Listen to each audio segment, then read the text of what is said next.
Your chicken coop is slowly killing your flock, and you don't even know it. Most farmers wake up every morning, collect fewer eggs than the day before, and blame the season, the breed, or the age of their birds. But here's the truth that most people never hear. The coop you built with your own hands, the one you insulated, lit up, and carefully cleaned, that coop might be the single biggest threat to your flock's health and productivity. Before you spend another dollar on supplements or swap out your hens, walk into that coop and really look at what your birds are living in. What you find might change everything. If you're new to the Profitable Homestead, do yourself a favor and hit that subscribe button. We break down real farming problems with real practical solutions every single week. Now let's get into it. The ammonia problem nobody talks about. Here's something a lot of farmers get completely wrong, especially going into winter. When the temperature drops, the instinct is to seal everything up. Close the windows, cover the vents, stuff the gaps, and keep the warmth locked in. That logic makes sense for humans. It makes absolutely no sense for chickens. A chicken's body temperature naturally sits between 41 and 42 degrees Celsius. Their feet generate heat constantly. A room that feels comfortable to you is already warm for them. The moment you seal that coop shut, you're not saving your birds from the cold. You're trapping them in a slow-burning gas chamber. Here's the science behind it. As droppings accumulate on the coop floor, they release ammonia. In an open, well-ventilated environment, that gas dissipates harmlessly. But in a sealed coop, ammonia concentrations can climb from a safe range of around 10 to 25 parts per million all the way up to 100 parts per million, or higher. At those levels, the gas doesn't just smell bad, it physically damages your birds. Their mucous membranes become inflamed. Their combs lose color, their immune systems begin to weaken, and their egg production drops sharply, sometimes stopping altogether within a matter of weeks. The cruel irony is that the farmer who works hardest to keep the coop warm is often the one who loses the most birds. Chickens don't die from cold air. They die from bad air. Proper ventilation isn't optional. It's the foundation of everything else. Every coop needs an intake vent near the floor and an exhaust vent near the roofline, positioned so that fresh air circulates without creating a direct draft across the birds. That movement of air keeps ammonia from building up and keeps your flock breathing clean. What bad lighting does to a laying hen. Once the air problem sets in, many farmers try to compensate by improving their lighting setup. More light means more eggs, right? Not exactly. And the details here matter far more than most people realize. Chickens are deeply sensitive to light, far more so than humans. Their eyes perceive flicker rates that are completely invisible to us.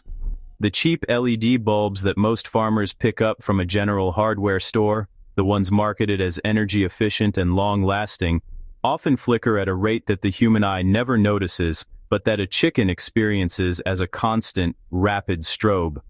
Think about how disorienting it would be to stand under a nightclub strobe light for 16 hours straight.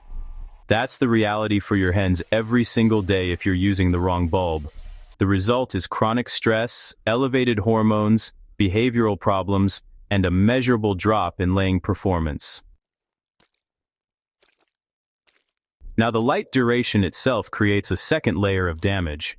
Laying hens need, roughly 14 to 16 hours of light per day to sustain strong egg production, but they also need the remaining hours to be genuinely dark. That darkness is when a hen's body rests, when her hormonal cycles reset, and when her reproductive system prepares for the next day's work. When a bright lamp stays on continuously for 18 or more hours, the follicles that produce eggs never get a chance to recover. They work until they break down. At first you'll notice eggs becoming misshapen or thin-shelled. Then production drops. Eventually it stops. The fix is straightforward. Use only non-flickering warm-spectrum bulbs in your coop. Set them on a reliable timer that delivers 14 to 16 hours of light followed by a consistent dark period. Don't improvise the schedule day to day. Consistency is what your hens need. Their bodies are synchronized to a reliable rhythm, and disrupting that rhythm costs you eggs every single time. the nesting zone that makes hens lay on the floor. You built a beautiful nesting box. You filled it with clean straw. You even positioned it near a light so the hens could find it easily.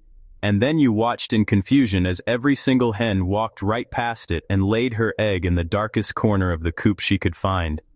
This isn't stubbornness or stupidity, it's pure instinct. When a hen is about to lay, she becomes physically vulnerable. Her instincts, honed over thousands of years, tell her to find a hidden, enclosed dark space where a predator is unlikely to see her. A brightly lit, open nesting box sitting at ground level triggers every alarm in her biology. She doesn't see a cozy laying spot, she sees a trap. And so she goes looking for somewhere that actually feels safe, which is usually that dark corner you've been trying to discourage her from using. The solution is to work with her instincts rather than against them. Nesting boxes should be positioned between 50 and 70 centimeters off the ground, high enough to feel elevated and protected, but accessible enough for the hen to enter comfortably. The interior of the box should be dim, not lit. It should be enclosed on 3 sides with only a small entry opening. The entry should face away from the main activity areas of the coop, so hens feel genuinely hidden when they're inside. There's another layer to this that most farmers overlook. If your roosts are set too low, close to the same height as the nesting boxes, hens will sleep in the nesting boxes at night. And once a bird sleeps in a nest, that nest becomes soiled almost immediately. No hen wants to lay in a dirty nest, and no farmer wants filthy, contaminated eggs. Keep your roosts at least 80 to 100 centimeters off the ground, positioned higher than the nesting boxes, so birds naturally choose the roost for sleeping and reserve the nesting boxes for what they're meant for. An empty coop creates broken birds. Now, you walk into a sterile, spotless chicken coop and you might feel proud. Everything is clean, everything is tidy, there's nothing out of place. But, from your chicken's perspective, that pristine environment is a kind of psychological torture. Chickens are not passive animals. They're wired for constant activity, pecking, scratching, digging, foraging, pulling at things, investigating textures and smells. These behaviors aren't just optional entertainment, they are core biological needs. When those needs go unmet, stress hormones rise, aggression builds, and eventually that aggression turns inward, directed at the other birds in the flock. Feather pecking is usually the first sign. One bird pulls at another's feathers out of boredom or frustration. The target squawks and moves away, and the aggressor gets a response, which is, in the absence of anything more stimulating, a reward. The behavior escalates. If skin is broken and blood appears, the flock's predatory instincts kick in, and multiple birds pile on. What started as boredom becomes cannibalism. Weak birds get pecked to death, and the surviving birds remain stressed, understimulated, and laying far fewer eggs than they should. The solution costs almost nothing. Hang a head of cabbage from a rope so it swings when pecked. Scatter a handful of grain through the bedding so birds have to scratch and search to find it. Add a shallow container of sand or loose soil for dust bathing. Hang bundles of dried grass or leafy branches for pecking. These enrichments don't just keep your birds occupied, they actively reduce cortisol levels, improve immune function, and support consistent egg production. A stimulated hen is a productive hen. How feeding chaos silently tanks your egg count. So, here's a scenario that plays out on thousands of farms every single day. The farmer fills the feeder, steps back, and watches the flock move toward the food. The bigger, more dominant birds get there first. They eat generously. The smaller, more submissive hens hang back, waiting. By the time the dominant birds finally move away, the feeder is nearly empty and the waiting hens get whatever scraps remain. The farmer sees a full feeder going in and an empty feeder coming out and assumes everyone ate. In reality, a portion of the flock is chronically undernourished. This matters enormously for egg production. Laying an egg requires a significant input of protein, calcium, and energy every single day. If a hen misses even one complete feeding, her body begins to pull resources away from reproductive function to maintain basic survival. Follicle development slows, eggshell quality drops, laying frequency decreases. Do this day after day, and you have hens that look perfectly healthy on the outside, but are producing a fraction of what they should. The standard that actually works is simple and non-negotiable. Provide a minimum of 10 to 12 centimeters of feeder space per bird, not total feeder space, but accessible space per individual bird at any given moment. This means that in a flock of 20 birds, you need at least 200 to 240 centimeters of feeding edge available simultaneously. For water, provide at least one drinker for every 10 to 12 birds, and check them daily for slime, sediment, and contamination. Clean water is not a luxury. It is a direct driver of egg production. A hen that drinks stale or dirty water produces fewer eggs and gets sick more easily than one with constant access to clean, fresh water. Temperature control is something, honestly, that most farmers get backward. The conversation around coop temperature usually focuses on keeping birds warm enough in winter, but the truth is, overheating is a far more common and far more damaging problem than cold. A well-feathered hen can tolerate temperatures well below freezing as long as she has shelter from wind and access to dry bedding. What she cannot tolerate, without serious drops in egg production, is sustained heat above 18 degrees Celsius inside the coop. When the internal temperature climbs above that threshold, hens begin to experience thermal stress. Their feed intake drops, their water consumption increases but doesn't fully compensate. The metabolic energy that should be going toward egg production gets diverted toward cooling the body. Eggs become smaller, shells become thinner, and laying frequency falls sharply. If temperatures remain high for extended periods, production can stop entirely. Managing this is less about adding heating equipment and far more about controlling insulation and ventilation together as a system. The goal is stable temperature, not hot in summer, not freezing in winter, maintained through passive airflow rather than mechanical heating wherever possible. If supplemental heat is genuinely necessary in extreme cold, ensure the heating source is clean, safe, and paired with adequate ventilation so that warmth and air quality are maintained together rather than trading one off against the other.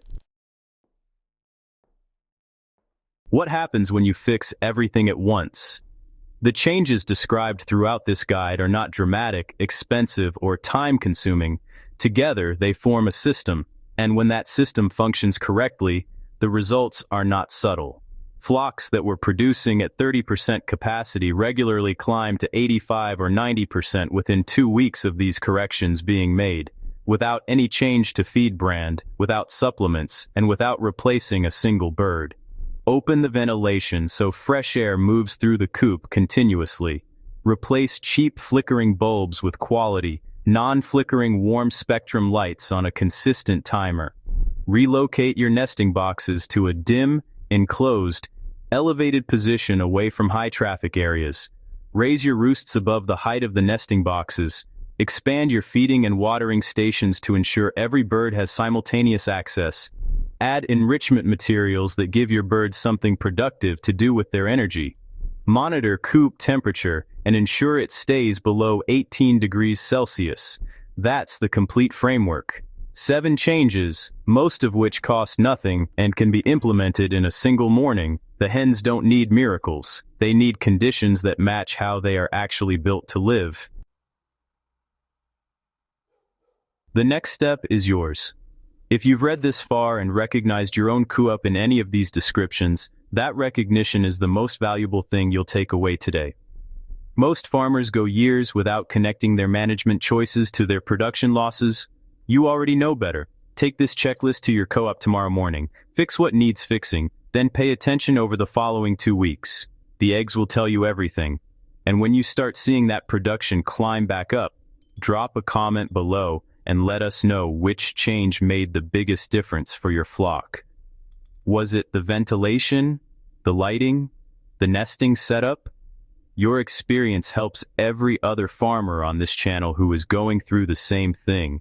If this guide helped you, please share it with another farmer who needs it, and subscribe to the Profitable Homestead so you never miss what's coming next, because we're going far deeper into parasite control, mineral metabolism, and the optimal laying diet in upcoming content. Your best flock is still ahead of you.